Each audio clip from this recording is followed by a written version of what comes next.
This is Talk is Sheep, a podcast by the Wild Sheep Society of British Columbia.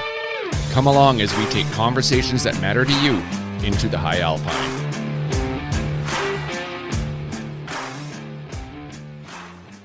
Mr. Hamilton, it's middle of August. Here we are. Oh, God. Some sheep are dropping. Some sheep will be dropping. And 2 weeks, 3 weeks, and then we're rolling into the main hunting season already. Where the hell did the time go? You know what that means, right?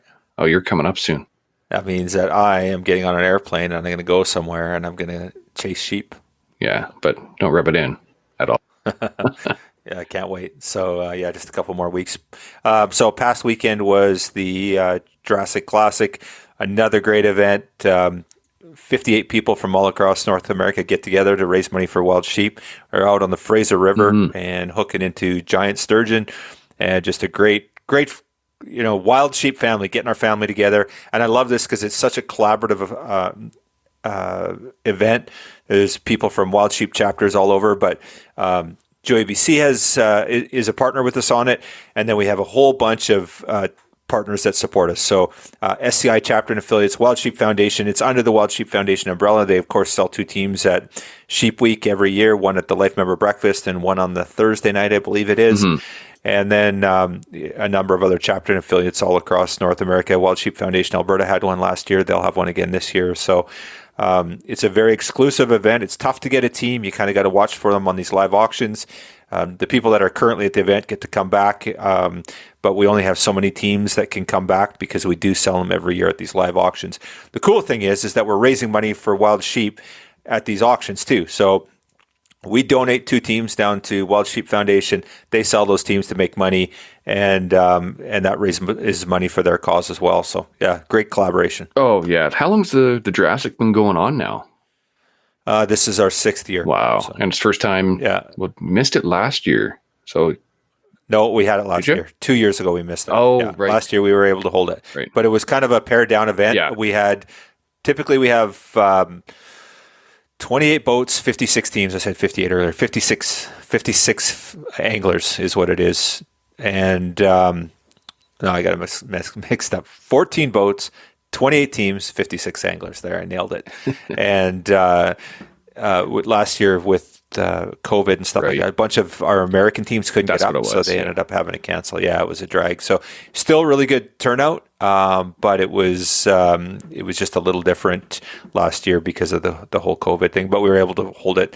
Still a great fundraiser. Made some money for wild sheep and supporting our mission and our projects and doing great sheep for wild sheep conservation. Oh yeah, no kidding. And Diener and his crew are just unreal as well, right? They're just Dean is a hell of a guy. I got a chance to hang out with him at holy crap, it would have been 2020 in Reno, and just get to know him a little bit and talk about passion. I don't think there's anybody out there that's more passionate about the sturgeon than he is, and nobody better to get you out on the water. So speaking of that, we had our membership draw there. Yeah. So congratulations there. Giveaway. That was a fishing adventure on the Fraser again for sturgeon, for Streamline Guiding. That was sponsored by Wood Wheaton. So thanks again to Wood Wheaton Supercenter for the support of that whole project. For second or that whole promotion. Second prize was Frontiersman Gear Knives. Tanner supported us with that, and then third place was a swag. Swag. Yeah, for the society. So if you haven't heard, check out the website, check out social media. We're contacting the winners as we speak. But great promotion, and signed up a bunch of new members, and just to support our mission and our cause. So with that draw done, we've got a couple more to announce. We're never done with the raffles, though. Yeah, the raffles, we just keep adding more. You guys keep telling us you want more raffles, and we keep providing, and we keep selling them out. So we wrapped up our Stone Glacier raffle last weekend, and we just dropped a whole bunch of new ones this week. So the big one to check out is the Big Bore rifle. Don Lynham has generously donated another gorgeous rifle. I think this one's in at, I'm not even going to guess the caliber. He had two that we currently have, and we chose one of the two, and I can't remember the caliber right now, but perfect sheep rifle, and gorgeous rifle and part of the Big Bore series. Great support. Yeah, it's a lot of people see the name or hear the name Big Bore and they assume it's a big boar, but actually the name is in memory of Dave Marsh. That was his nickname, was Big Bore. So it's not the size of the rifle. There's a meaning to a person behind it. So don't get confused. Yeah, if we look at all the donations over the years that Don has done in Dave's memory through the Big Bore donation, he's donating 2-3 rifles a year. So just phenomenal support from Don, and great work for conservation. We're really grateful for everything he's done to support us. So you can pick up tickets. Go over to the website wildsheepsociety.com and click on the raffle tab on the homepage, and you'll see that I think there's 4 new ones that we currently have up there. Yeah. And for those that don't know, every year we launch our fall wild sheep raffles. We can't announce what we're doing until we get the raffle license. All I can tell you is it's going to be freaking epic. We got a great lineup this year, and just as always, there's some great opportunities all around that you're just going to love. Yeah. Speaking of conservation supporters, though, this last episode we just wrapped up was freaking amazing. Keith Beasley from Canada in the Rough joined us, and we had just about an hour bang on to have a BS session about what was going on with Canada in the Rough. And I didn't know that it had been going on for so long. And you say 19 years? Something like that, yeah. Yeah, phenomenal.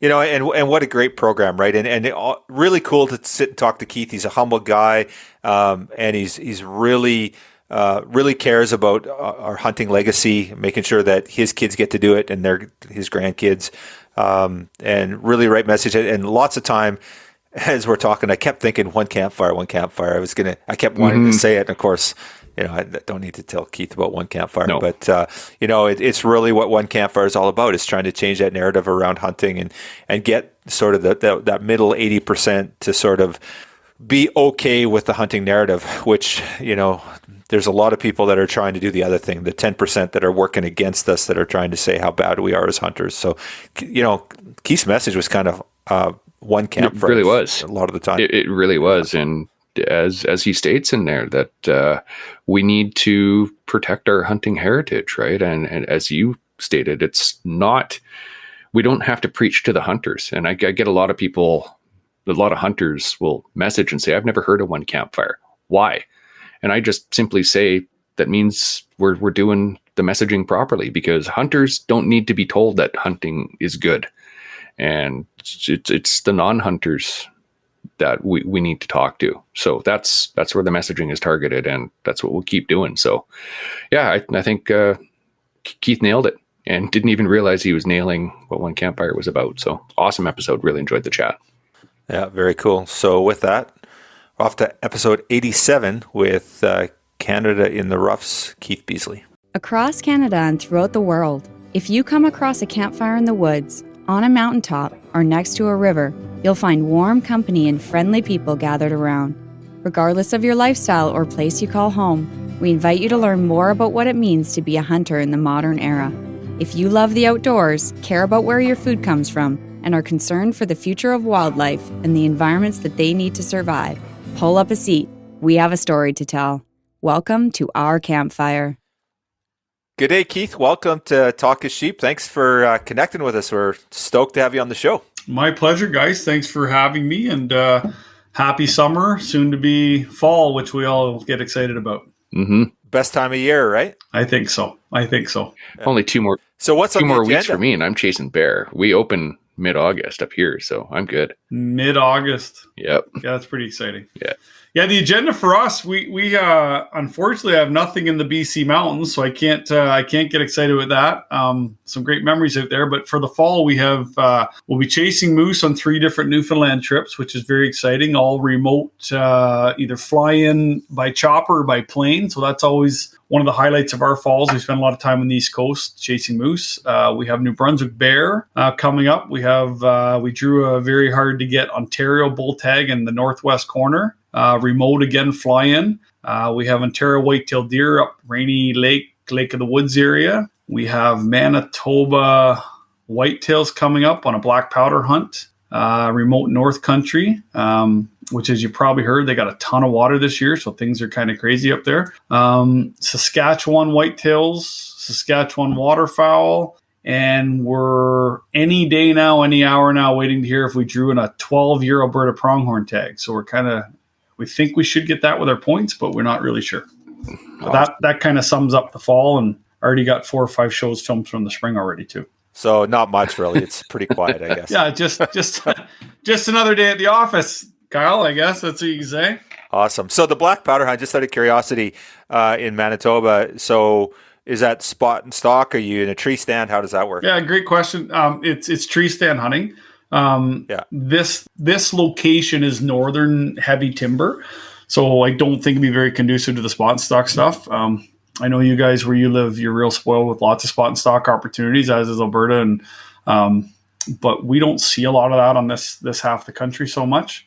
So it'll be mostly tree stand last week of October into early November. So real pre-rut rattling, grunting stuff for the whitetails, and we're very fortunate filming in Canada and being from Canada, where we get to take advantage of the Canadian season. So, as you guys are well aware, you can bounce provinces as a Canadian resident, and working with either hosts being other hunters or residents or outfitters. The outfitters can bring us in during Canadian only open season, so they're not using up their allocations or their tags through the American system. So we can come in a week before the Americans come on a legal Canadian season, and the black powder one in Manitoba is a good one for us to do that. We did it last year as well, and come in on that week of black powder and had a great hunt.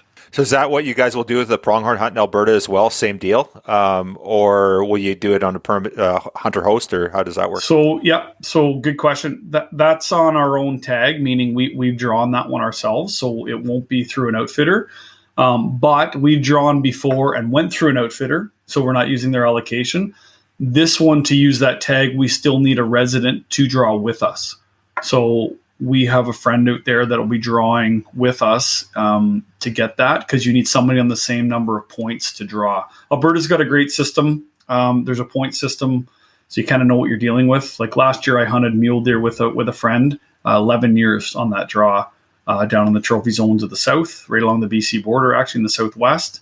But there's lots of over-the-counter areas in Alberta as well, where you can get a mule deer, elk, or a whitetail tag or a bear just over the counter. You don't need to get in the draw. They're just not considered, quote unquote, the tougher regions to get out of the trophy zones.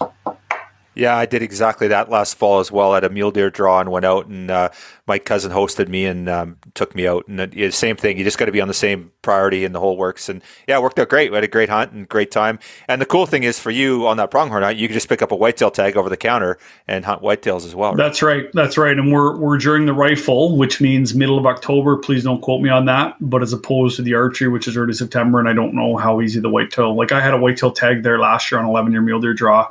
We seen them, but didn't not as many as you'd think in the area. There wasn't a tree to be seen for 20 miles. So the whitetails were there, but not like the muleys. But yeah, it's a beautiful province. I mean, listen, guys, it makes me chuckle when people ask, where's your favorite place to go in Canada? I mean, this country is spectacular from top to bottom, from coast to coast to coast. It has unbelievable things everywhere you go, everywhere you turn. It doesn't matter where you are. And as beautiful as Toronto, Montreal, and Vancouver are, they're beautiful in their own right. Just I'd rather avoid them when it's hunting season. So you've got Ontario for mule or whitetail. You've got Manitoba for whitetail, Sask for whitetail, possibly Alberta. Where are you going to kill the biggest buck? Who's got the bigger? We know who has the big whitetails, but where are you going to get the biggest one? Yeah, see, now you're just setting me up for failure, right? Like there's no right answer to that. And my brothers and I own the Ontario record book, so we do all the Boone and Crockett, Pope and Young scoring for the province. We have 100 volunteer measures. So it's a unique conversation. Everywhere has spectacular whitetail deer, but let's call a spade a spade. I mean, Paul drew this lucky straw to go to Saskatchewan. I would suggest that he will have the best odds of killing a giant. But of all the hunting we've done across the country, chasing whitetails from BC to New Brunswick, the biggest whitetail we've ever harvested score-wise, Boone and Crockett, antler inches-wise, not talking body weight, because I really don't know most of them, was right here, 20 minutes from our office on farms we've hunted since we were a kid. And I think we were just as stunned as anybody when this deer showed up and grew the way he did. And we were able to take him, Kevin being the lucky one on that. But we shot What did he a score? close. He was gross 198 with a 23-inch inside. Just an unbelievable deer. He went tip to tip. Tip to tip, he went, I think, 28 or 29, but he only got credit for 23 or 24 inside because the longest beam was 23, 24. Just a spectacular whitetail. So you never know is what I'm trying to tell you. You never know. Yeah, absolutely. Well, there's good genetics. That surprises me, that quality of deer. Well, and you guys do so much hunting too. It surprises me that if I was to guess, I would have said, "Oh, you killed your biggest deer in Saskatchewan." And or people probably think it's a Alberta. Saskatchewan deer. When pictures pop up on Facebook or Instagram, or it appears in an ad or something, people assume it's a Saskatchewan deer because they do produce dozens of those a year. And our county has produced 5 of those in 50 years, right? So it is rare, but it goes to show you that any animal with the right setup and especially the right genetics can do things like that. But probably another day, another conversation. But much like the sheep world, they need age to perform and be the best they can be. And that's no different than whitetail, moose, elk. They need to hit their prime, which is 4 minimum, but 5, 6, 7 where they put on those tremendous antlers. And it's in our area, it's really hard to get them that age because the hunting pressure is so heavy. Yeah, right on. Age matters. That's a thing. Joke. We should make more bumper stickers and T-shirts about it, right? And super awkward conversation, I find, and I don't want to veer off wherever you're trying to go with this conversation, but every legal hunter with a legal tag, we support, respect, and encourage to hunt whatever makes them comfortable and whatever makes their hunt successful and amazing to them. And I'll sure tell you that all my kids have a green light on anything they want to shoot when they're learning to hunt. But I'll also tell you that once you've been around a little bit and harvested and been fortunate enough to be successful, no one told my brothers and I to start hunting big bucks or start chasing mature moose or any of that. It just naturally happened for us, and we kind of wanted to chase older, bigger animals. And for the health of the populations and for the success of future hunting, I think it's a very effective, well-managed practice for all species to try to think like that. Yeah, I like your statement for the future of the species or whatever you just said there. Like, this is the right thing for the resource. And in BC, we had an issue here with a bunch of young sheep were shot last year, and a lot of them were underage. They didn't make the legal and were confiscated. So we're really trying to I guess preach to our membership and sheep hunters in BC that, hey guys, let's do better. Let's harvest older animals and mature animals that are legal for starters. That's a good place to start. No, guys, is that something that is new, or is that trending? Like why last year did that happen? What is it? Lack of education? Is it people feeling the pressure that I got this tag, I need to be successure? Like what happened there? Why? Because all of I know above. the rules. It's either by age or by I'm sure you're referring to stone sheep. Yeah. So it has to bridge past the nose, right? Like it has to beat the bridge of the nose. It's not by age then. It's both. If it's broomed off. One or the other. Okay. Or age. Okay. Yeah. So guys or girls just not doing their proper glassing correctly. Is that right? I think you nailed it. I think you nailed it on both, right? It's some are feeling the pressure and just some aren't taking the time and lack of education. So I think it's all. What a tragedy though, because if those are confiscated, it sure taints everybody's experience, especially the hunters. Mm-hmm. Yeah, and it was an anomaly, Keith. Typically every year there's a handful, like anywhere from 3 to a high year would be 7, 8, 9 or something like that. I don't have the numbers, but last year I think it was high 30s. It was extraordinary. Yeah, What? It was. Yeah. So we're talking about it. It's a blemish. It's not something that we can be proud of. But if we don't talk about it, we can't fix it, right? So trying to make people aware that we got to do a better job. And I'm glad you come on the show unprompted and you talk that age matters, and it certainly does, and it's going to make a difference for sheep in BC if people don't start paying attention to it. Well, and not to kick this dead horse, but age matters for lots of reasons, because people would say to us, well, age, it isn't just about shooting trophies. Hunting isn't just about shooting trophies. Hunting isn't just about shooting the longest horn or the longest antler. And I would agree with that. I would submit that some of the greatest bucks or moose or elk that I've ever killed had nothing to do with the Boone and Crockett score sheet, nothing. But the better hunt happens when the older age classes exist, because it puts the proper social hierarchy into any of our species, meaning the rut happens properly, the rut happens on time, the rut happens, and the behaviors and the social hierarchy happens where younger animals aren't allowed to breed yet, and they're competing and they want to be there and they're pushing the envelope. And for example, in the whitetail world, if you don't have the upper age classes, you might as well not go out and rattle and grunt, because those younger deer don't even know what it is, nor do they care, because there's no competition to breed. So the rut's no fun if you don't have upper age classes of bucks. And I've hunted areas where, like around home, where we don't have upper age classes, and growing one's really difficult. And the rut's not good. And our does don't get hit on the first estrus all the time. So the same bucks that bred are breeding 28 days later. They're going into the winter heavily malnutritioned and underweight, and then out here we get ice storms and heavy snow, so we lose all our mature bucks in March and April, and people wonder why our numbers continue to decline. And that's where upper age class animals sure help make the population healthier, make the population stronger, but also make all of our hunting experiences better if you have all the age classes of animal and start to manage to harvest the older ones. Yeah, well said. Couldn't say it any better ourselves, and that's exactly it's the same in sheep. There's no difference. It's that's the case across the landscape with every species as a general rule, right? So, very good points, and lots of times too, through our horn aging seminars and educational classes, not always is it best to there might be more than one legal sheep in there, but you kill all the old rams. And now we get in that scenario as well. So going in and knocking 3 rams down that are all of breeding age is not good for the species. So okay, cool. Let's segue a little bit and let's talk about the evolution of Canada in the Rough. How did you guys get started? Where did that come from? I'm sure you've told the story 100 times, but for our listeners, how did you guys get going with your show? Is this something that was in your DNA from as a young kid, or is it something that you kind of stumbled into? Yeah. I'll try to, this one's easier over lunch because it takes some time, but I'll try to make it as quick as possible. So Paul, Kevin, and I, like anybody listening to this that loves to hunt and fish, it's in your DNA. And even if somebody introduces you to hunting or fishing at a later age, you're going to realize if you love it, it was probably already in your DNA. Like, this is something that kind of just drives you and captivates you if you've had a chance to be outside or outdoors. And so we always had a love for this stuff, and I had a wonderful father that continued to encourage it and promote it. Buying you the BB gun and trusting you and you'd beg him to get you outside. So long story short, Paul was in university. Kevin was in college. I just graduated, was trying to make it as a financial planner at 22 years old. Probably not the best career decision at that stage, because not a lot of people want to talk to me about my financial advice when I didn't have money myself.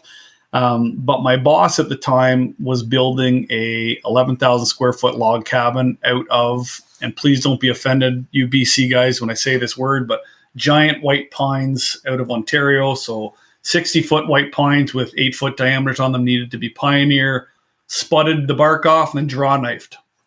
So he knew we were country boys and said, Keith, why don't you and your brothers go stay in my little shack up there and go do this for me for a summer? So all we needed was the shack in the middle of the woods as encouragement, and the money was secondary. So 12 hours a day, we did this, and realized real quickly, instead of working on a log each, that if we worked on a log together and rotated it 3 times, one on the top, one in the middle, one on the bottom on the draw knife. And if you've ever done that, it's not the easiest work in the world, but it was very rewarding. So standing there together as 3 brothers at this stage in our lives, how do we make a living doing what we love? And there's lots of hours to talk about it. So that's where really the dream of working in the hunting industry began, was 3 of us standing there working on this log cabin. And our first idea was we come up with a whitetail magazine. And that began our journey in the hunting industry. So we come up with a magazine called Ontario Monster Whitetails Magazine. Not as a selling feature here, but Ontario has 1/3 of Canada's hunters. We knew that. We had a very avid niche market here. So we grabbed a very vertical niche market and we went for it. And 3 years into that, we met the current owner of Canada in the Rough, named Thomas Bijan, at trade shows, at events. And one thing led to another, and we were big whitetail guys. He approached us about working with his show and him, because he was looking to slow down, was getting busy, and becoming his whitetail guys and hunting whitetails on the show. And one thing led to another, and Thomas approached us about buying it and taking it over. I think he could see that we were eager, we were young, had some core values that he appreciated. But most importantly, we'd proved that we could be successful in the hunting world in the business side. Because this is no secret. There's lots of hunters that are better than us. We don't claim to be on TV and be better than anybody. Lots are better than us, but we're very capable hunters and competent hunters. But running the business side is the challenge. How do you get paid to do this? So that's where our little business turned us into the opportunity to take over Canada Rough. And Thomas stepped aside. We bought the business from him at his season 5. And we're currently filming 4 episodes already in the bank right now, season 19. So 14 years later and close to 200 episodes, we're still having these wonderful conversations. And that's kind of the beginning of it.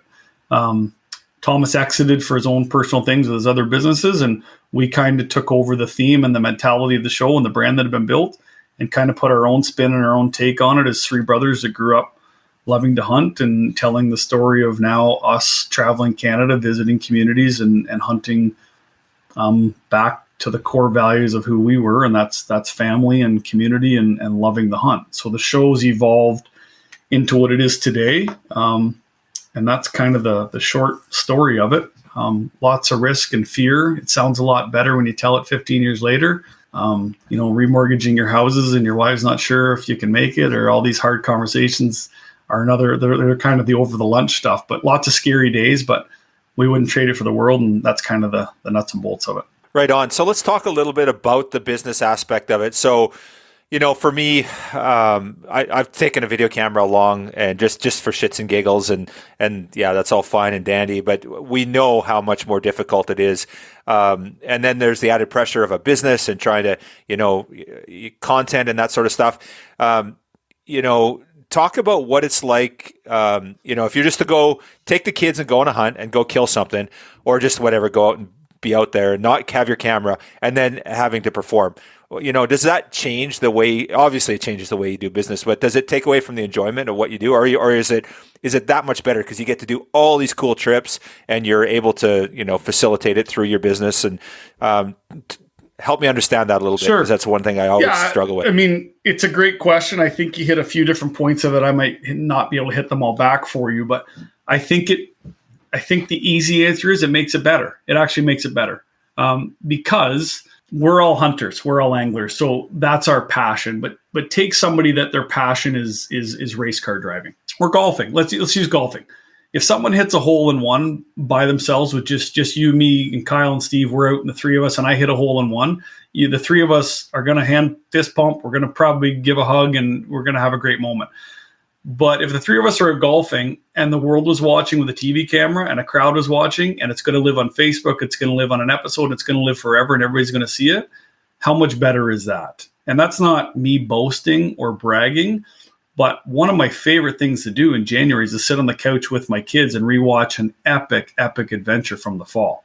When that bull moose comes in grunting and slobbering and swaying his horns and his eyes are rolled back, I have a memory of that, but I also now have it caught on 4K HD, full audio, full sound, cut and edited, color corrected, audio enhanced, and I watch myself make a good shot, hopefully. It's better. It's just better. It takes what we all love and enhances it. Now, does it come with some negatives? You better believe it does. Have I had to not shoot a double drop tine whitetail at 18 yards because I couldn't get on the camera? Yes. Have I had a big bull moose that gave me a pocket behind a tree, but the guy couldn't get on him quickly and I had to let him go? Yes. Have I filmed in the mountains of BC? I didn't have the sheet tag. I had a goat tag, and my buddy said, Keith, I think he's legal, but he's so close that we cannot ever risk this on a good day, let alone on TV, and watch that beautiful sheep walk away. So does there moments? For sure. But boys, is it worth it in the end when you can create something I can look back on 200 episodes of traveling Canada doing what I love? Worth every minute of it, every minute. Now, that's the filming side. The business side is the money, which allows you to get by. Do I wake up at night worrying about where the next bill's coming from? Some days. Yeah, it's a business. Like anybody else in business, it's a business. Like it doesn't always work. Is somebody late on a payment?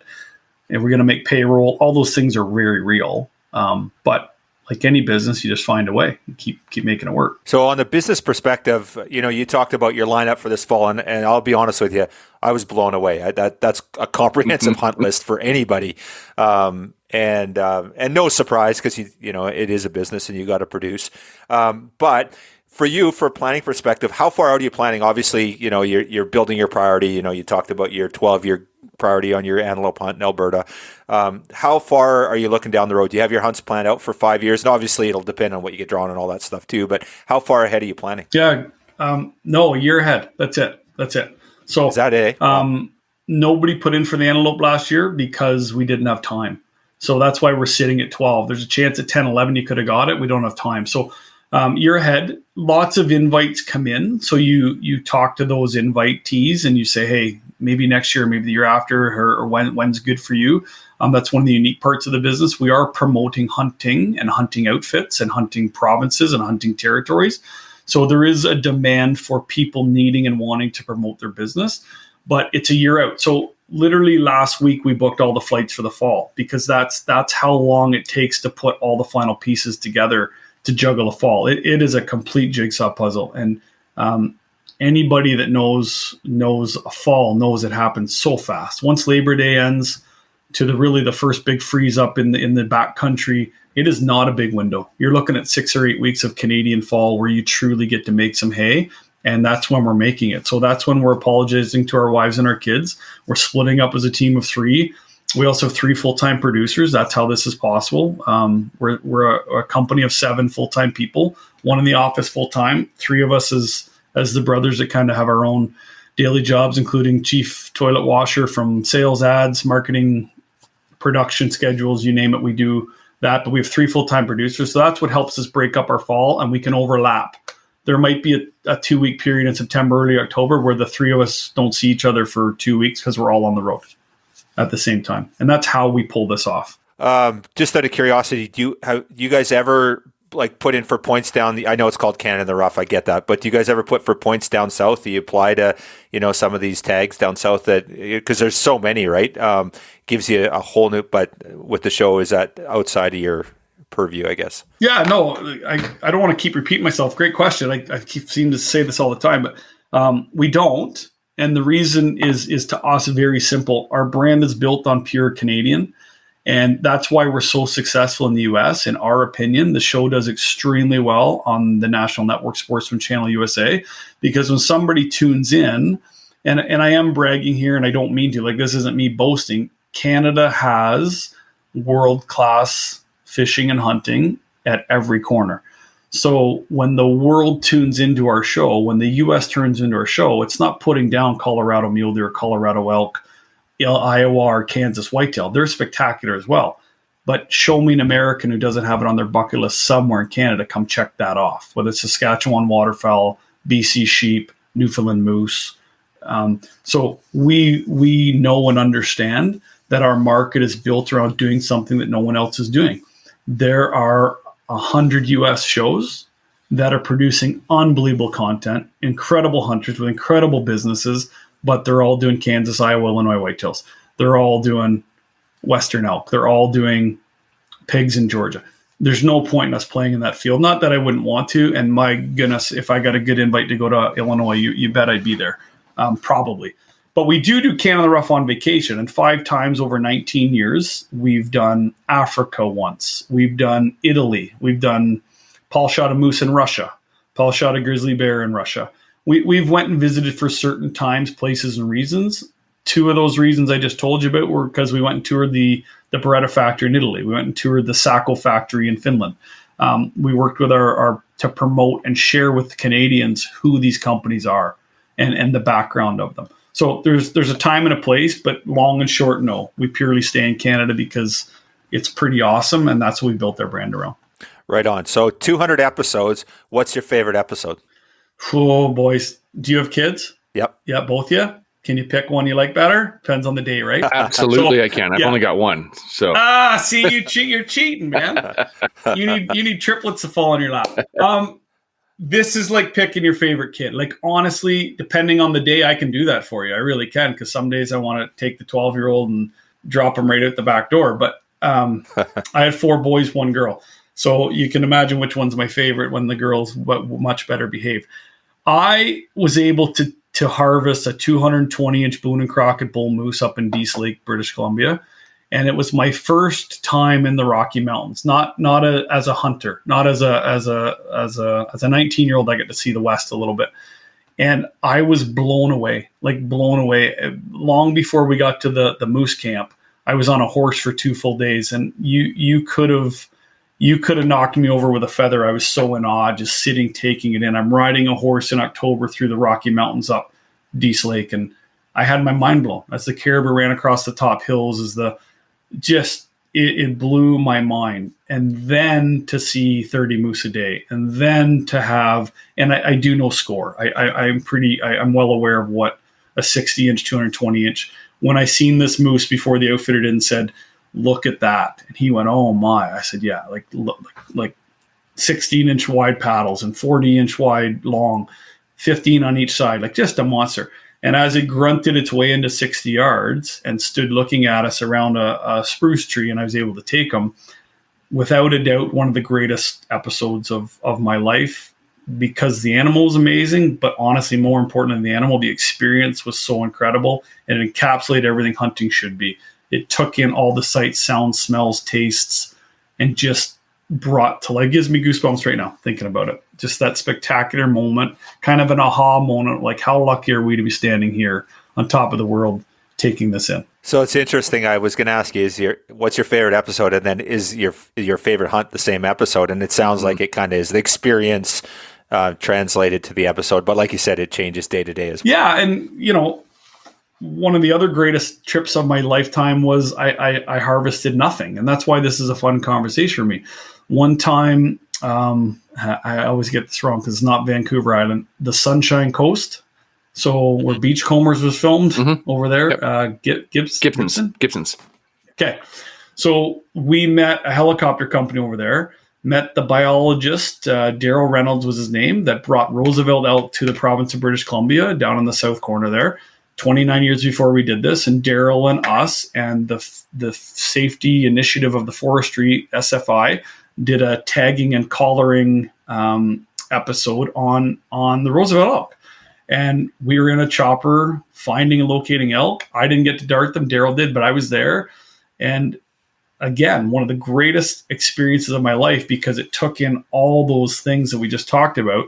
Had nothing to do with me pulling a trigger. And to me, that's what outdoorsmen and women are all about. They're about going and enjoying the great outdoors to the fullest while enjoying the natural resource of our animals.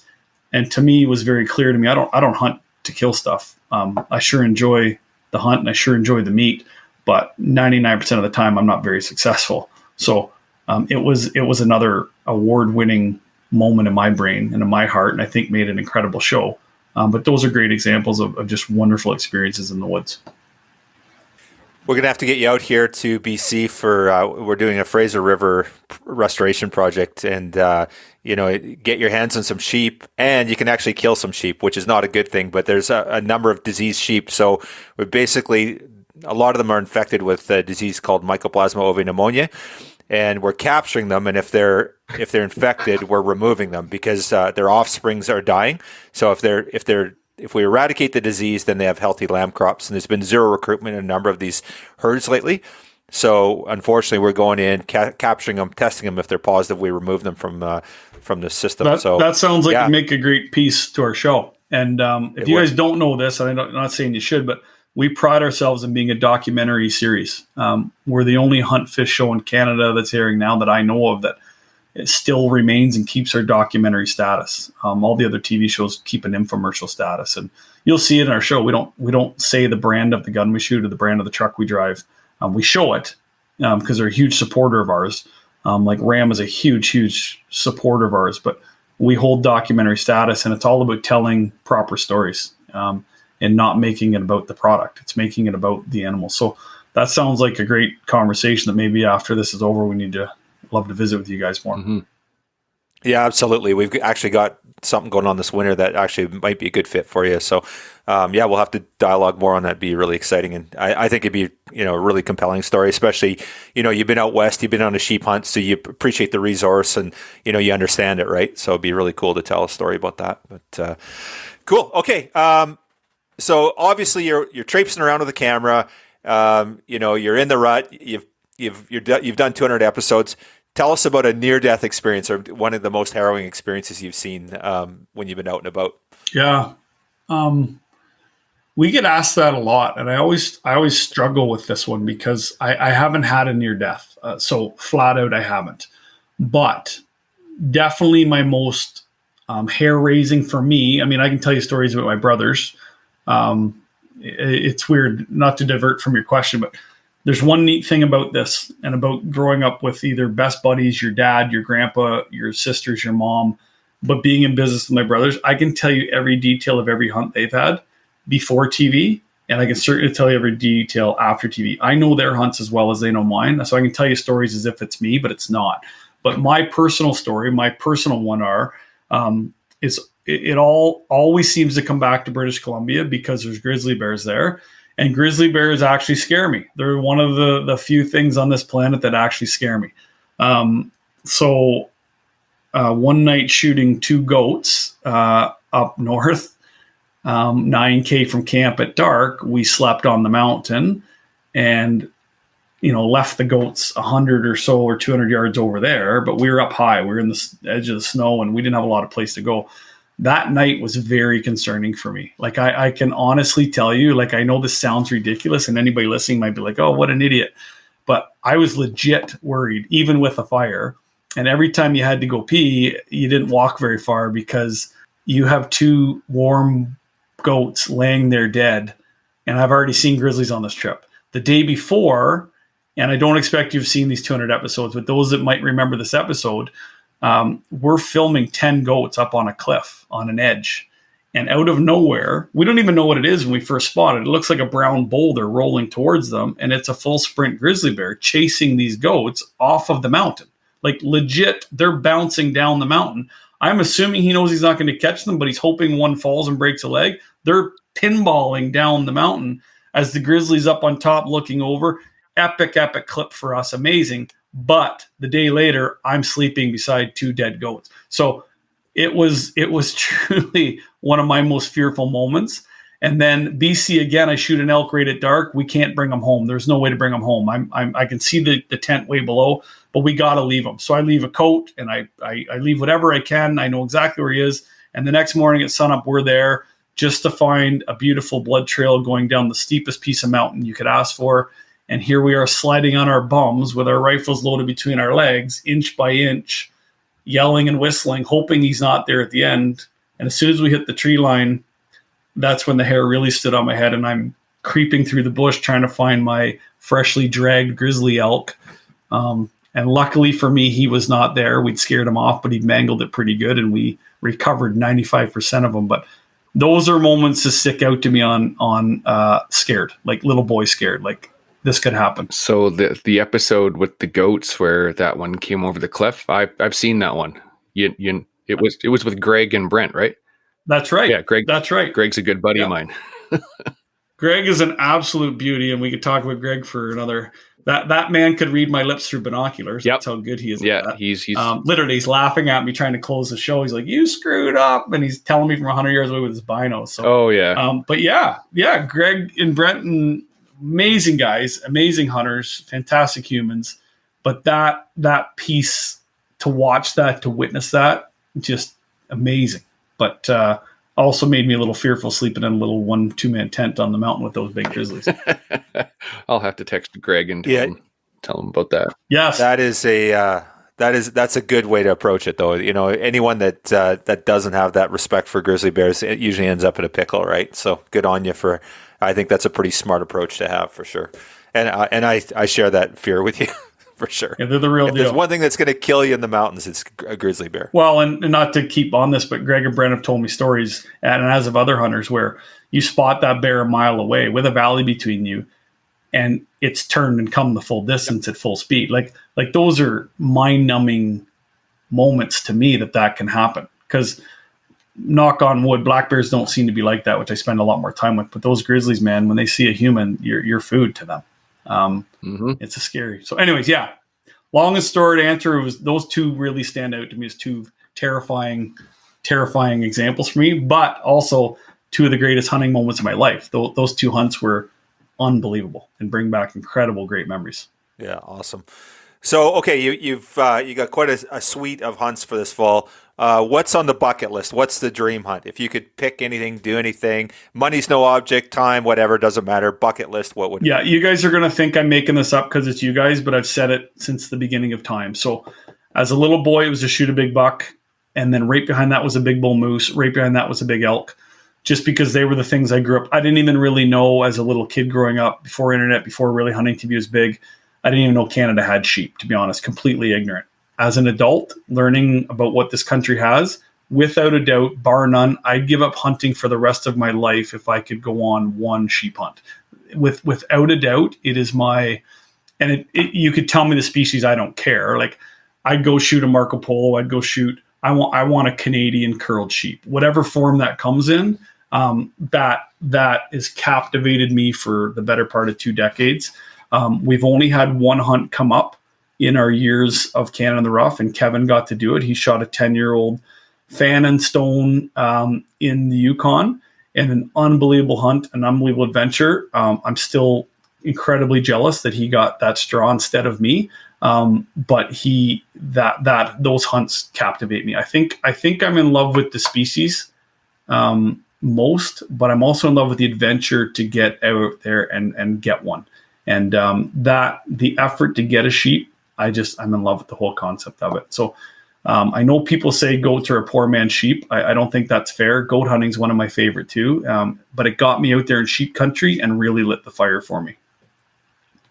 Awesome. Okay, I got a show idea for you. So, and it's easy. So you can get on this episode, the three of you do all 3 sheep. So one guy does a stone, one guy does a doll, and the other guy does a bighorn. It's that easy. That's all you need to do. Do you want to hear the problem? That's the difference between our business model and Thomas's. We've never, ever been able to pay for a hunt.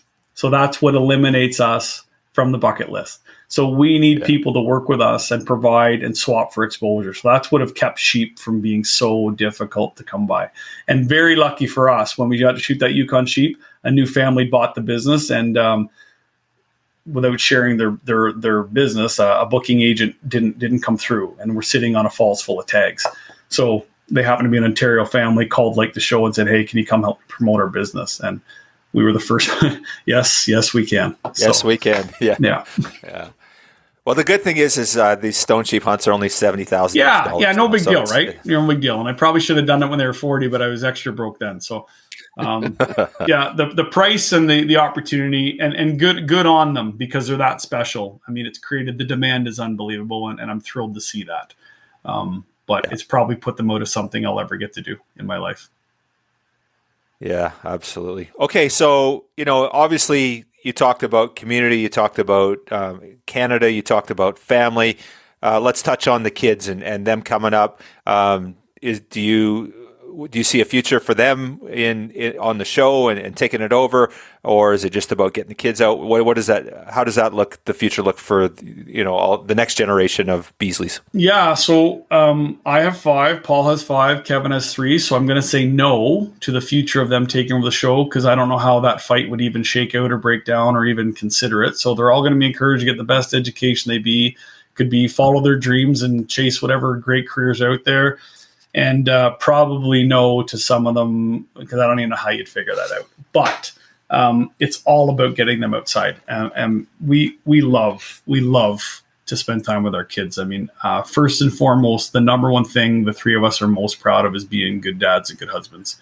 And I have no shame in telling you guys that. I mean, the show is really cool and we're incredibly proud, but I'm more proud that my kids grew up feeling like they had a good dad that cared about them and loved them and believed in them, and a wife that believes the same thing, that our family's most important. So that's why we couldn't do this solo. I couldn't handle this solo. It's important for me to be a hockey coach and be a baseball coach and be at church with them on Sundays. We miss a lot of time, but we don't miss as much as people think, because we divide it by 3 very evenly every year. I'll do 3 to 5 weeks of travel. Paul will do 3 to 5 weeks of travel. That's how we get it to happen.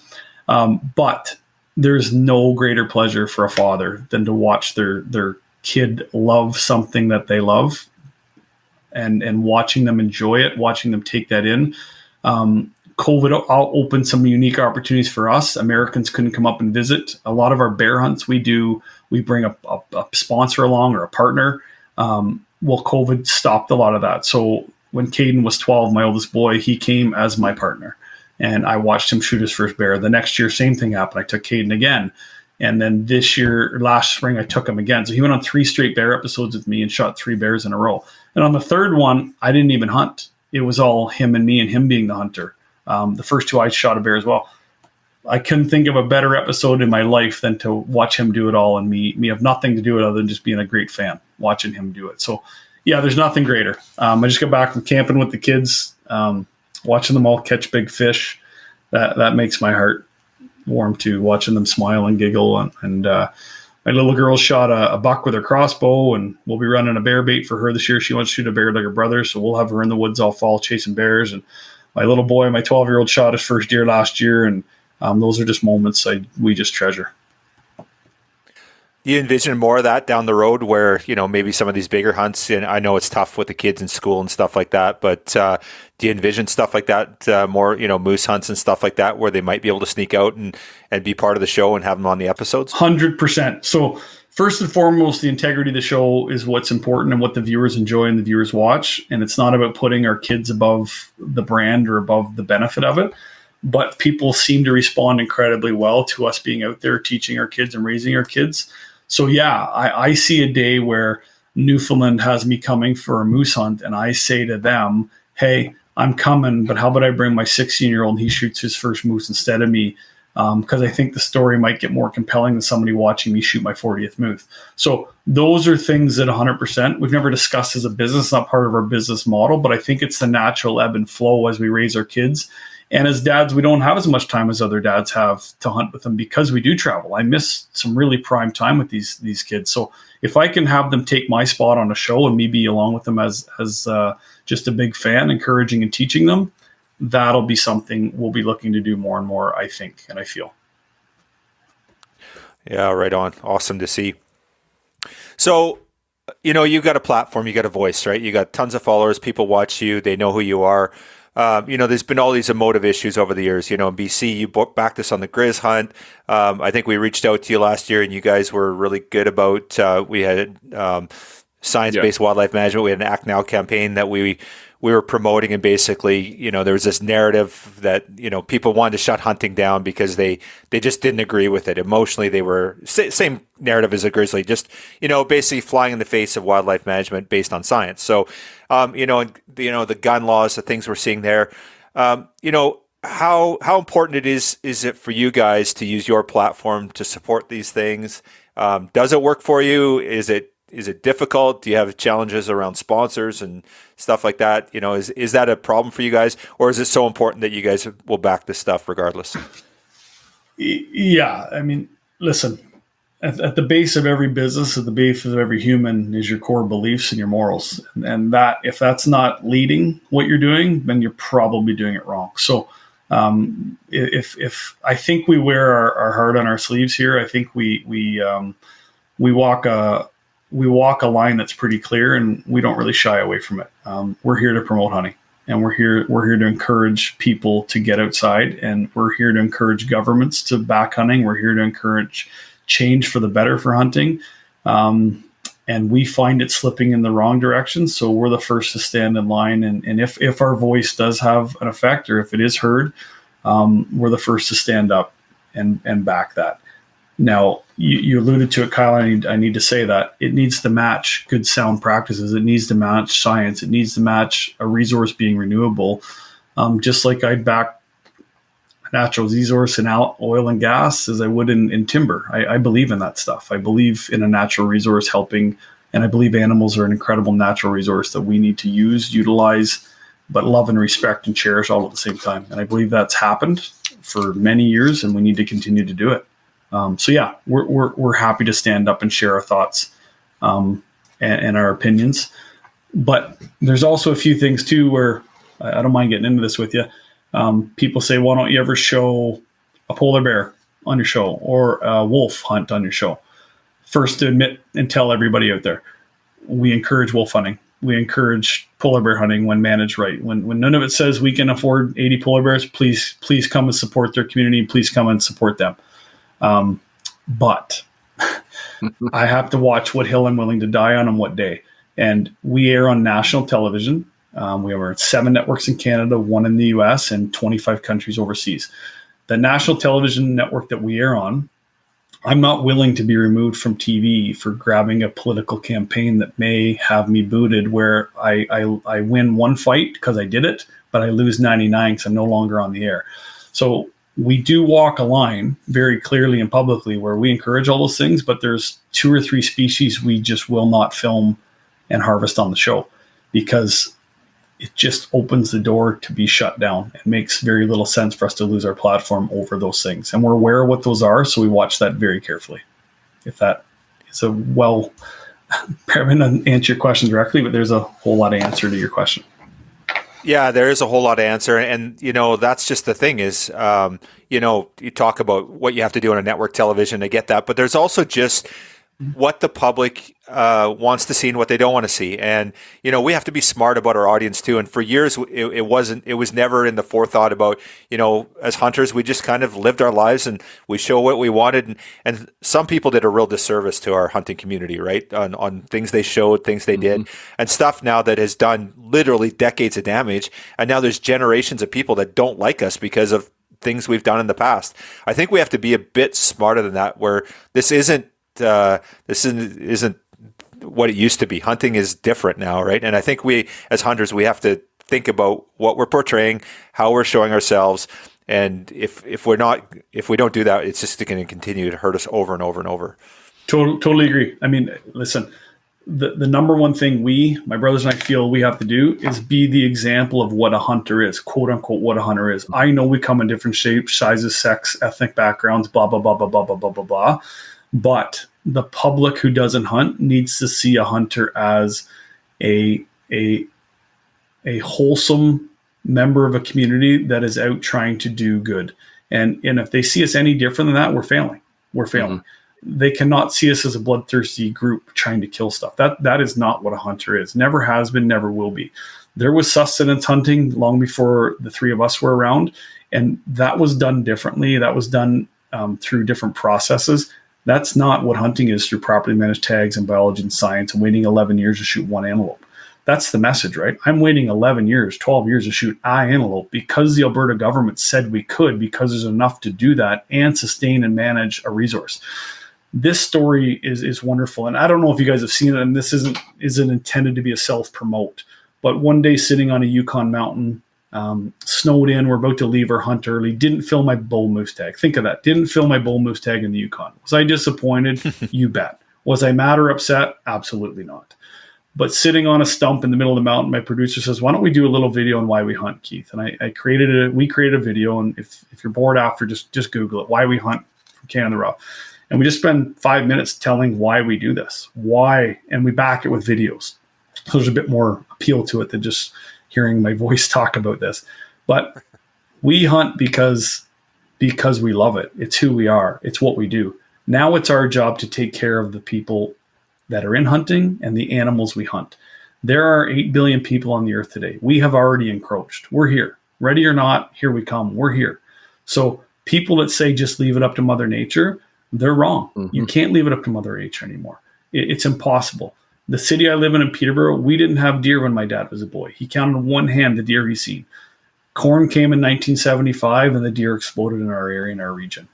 We're managing these things. Why did the snow goose explode in North America? Because the farming industry exploded and opened all the fields up in the south. Have they always lived in the Arctic? Absolutely. But 5% lived there 200 years ago. Now that there's too many and there's 50 a day that a hunter can take. Why? To manage them, because the government's oiling eggs and euthanizing them because they're eating themselves out of house and home. Had the hunters been involved earlier, we could have helped manage this resource and partake in this. So we do this to look after it with the government, with the biologists, with the science. But I hope for anybody listening that the government and the scientists and the hunters are willing to work together to do it right and not take it away, but enhance it and make it better and well managed and well practiced. Yeah, well said, man. And so I guess on that note, you guys are doing your part. You're trying to create the right message. You are creating the right message. what would you tell, hunters? And because I hear this a lot, guys are like, well, I'm still going to, post my wolf kill on there or do this or do that. And as a hunter, you have the right to do that. And nobody's ever going to tell you that you can't, at least not yet. But is it the right image that we want to portray for our business? And when somebody that doesn't understand what we do sees something that you're doing out there that's questionable or concerning, is that the image we want to say? So, when people say, call you out saying, well, why aren't you, doing your wolf hunt? How can we argue back to them? What do we need to say to sort of encourage people to stay the course, I guess? Well, I mean, I think it depends on your platform, right? If I have 1 million people watching the show and a large percent of them are non-hunters, a large percent of them are just members of our community who don't do what we do, who don't understand what we do, and they view hunting off of exactly what I show. Remember, exactly. TV can't cheat or can't lie. It's what I show is what they see or what I portray. Then the way I share my message absolutely matters. If it's one hunter with 100 friends on Facebook, totally different, in my opinion. Not to say that he should do anything or she do anything differently than me. They can share their lifestyle and their passion the way they feel the need and want to. But to me, you have to watch that a little differently. Depends on who their audience is. I have to protect the future of having a voice. That's our priority, is to keep having a voice. Right now, we're the last all hunting show left on national television in Canada. Why is that? Because it's very difficult to make a business this way. And secondly, it's very difficult to make it politically correct. I could rhyme off 1,000 companies that we all know and use every day, that hunters use every day, that will not put their name on a hunting show. Why? Because it's politically incorrect. So the groups that do, Ram Trucks, like I'm talking a few non-endemics now, Ram Trucks, Hercules Tires, Chili Moose Coolers, and I know I'm plugging, but this is an important plug.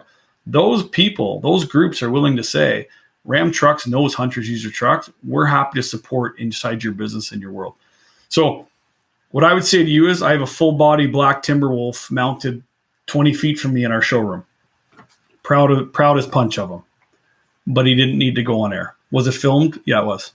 But it's never seen the light of day for a reason. I don't think it's important for me to tell that story. Yep, completely agree. I've got a grizzly. I've got a ton of wolves. I've got lynx. Very, very rare do they make it on social media, because that little snapshot in time can be spun into something that it's not about. And I did an article for one of the major news outlets in BC after they closed the grizzly hunt, and just talking about supporting it and why it's important to support it, and the benefits to wildlife and myself and everything, as you touched on. And I got death threats. My kid got death threats. My wife got death threats, just because I simply stated, no, this is not a science-based move and you shouldn't be doing it. So I completely get it. Fully agree, Steve. And listen, I can't quote to you what we did, but I think you referenced and you remember, we were the first one to answer the call when you guys asked for help. We did a video, we promoted this decision for grizzly bears needs to be made on science, all that stuff. We get death threats. I'm not trying to one up you.